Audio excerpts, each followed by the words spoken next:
Welcome, lacrosse fans. Game 2 of the Mann Cup. The Victoria Shamrocks win 6-5 in double overtime in what was one of the most exciting games I've seen all day.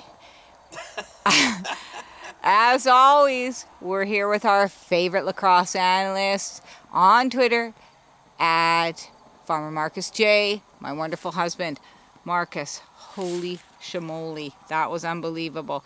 Let's start with, where do we start? Let's start with this. Holy shamoly, you're right. I said from the beginning, 4 goals won't be enough to win it. Turns out, I was right. Had to go to double overtime. Corey Small, hero of the game as far as I'm concerned. Matt Flindell, second star. Chris Wardle, kid's been unreal all season, and he was unreal tonight. Scored the winner. Scoring in double overtime, sudden death. Amazing. I think he scored the first goal, too. His first goal and last 2 goal. assists, got the goal, played great. Corey Small, huge game. The Chiefs know now that's the game Victoria can bring to the table. They had the game won in 3 periods. Little unlucky. Maybe even a little sideways there for the Chiefs to tie it up at the end of the game. Never gave up. Corey scored 2 huge goals. Nothing bigger than the goal he scored in the first overtime. I think Corey Small made us yell as loud as we did on our wedding night tonight. That's all I can say about that. Talking tonight about, let's talk about the Flinner, because Matt Flindell was absolutely outstanding in goal. He was confident. Just he like led the the team. The first night, played great. The save he made at the end of the first period was absolutely a game saver. Brilliant save, keeping it 2-1 for the Chiefs as opposed to going to 3-1. He was great tonight. He was great the other night. People that say he didn't play well don't know what they're talking about.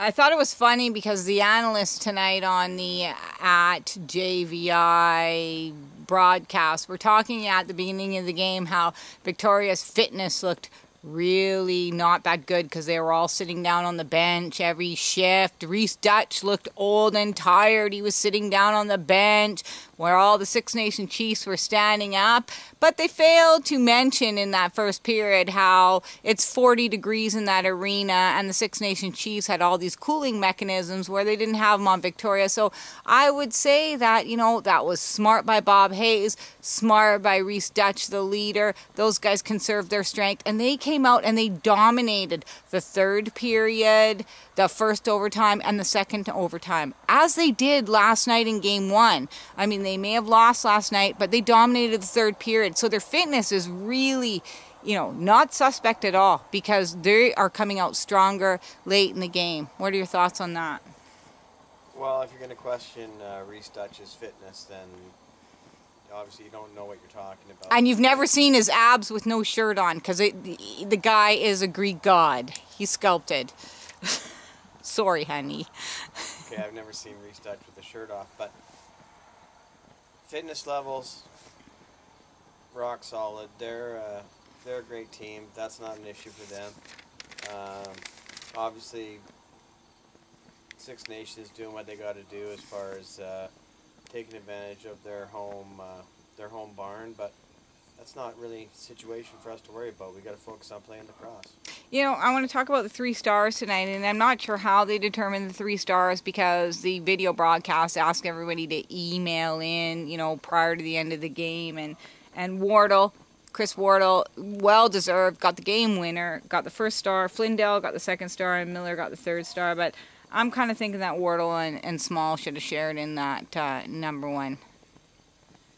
I don't think the Shamrocks care too much. I mean, they're looking to play a good lacrosse game. I mean, who's the star of the game? The Victoria Shamrocks. That pass by Scott Ranger.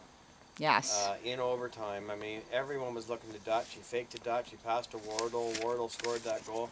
That pass could have been the first star of the game. So they want to play like that, then everyone can share a star. They just want to get a hands on that Mann Cup. I want to give a shout out to @Dutchy10 on Twitter. Reese Dutch, you know, he stepped up. He was real positive this morning on Twitter, you know, after the loss last night. And he truly is a team leader. I mean, there's guys doing stuff. He's feeding, you know, other guys to make them great, which makes a great leader in any sport. And, you know. Oh, yeah, no, Reese is going to score big goals for us in this Mann Cup, and if we're going to win the Mann Cup, he's going to be a huge part of it.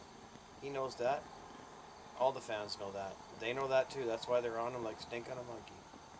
Yeah, well, you called it last night when you said that Corey Small was going to step up and be a hero tonight, and we can't say enough about Corey Small. But you know, Lowe tonight, he stood his ground. He was tough. He did what he had to do. Can't say enough about Derek Lowe tonight.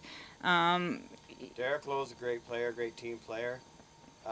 Coming into the lineup for Dane Smith, obviously, you know, Dane got his bell rung pretty bad there with a vicious cheap shot. Yeah, it was a cheap shot. I mean, we have cheap shots. They have cheap shots. I mean, it's not like we're not going to punch them in the face every chance we get. So they punch us. They got us on the button.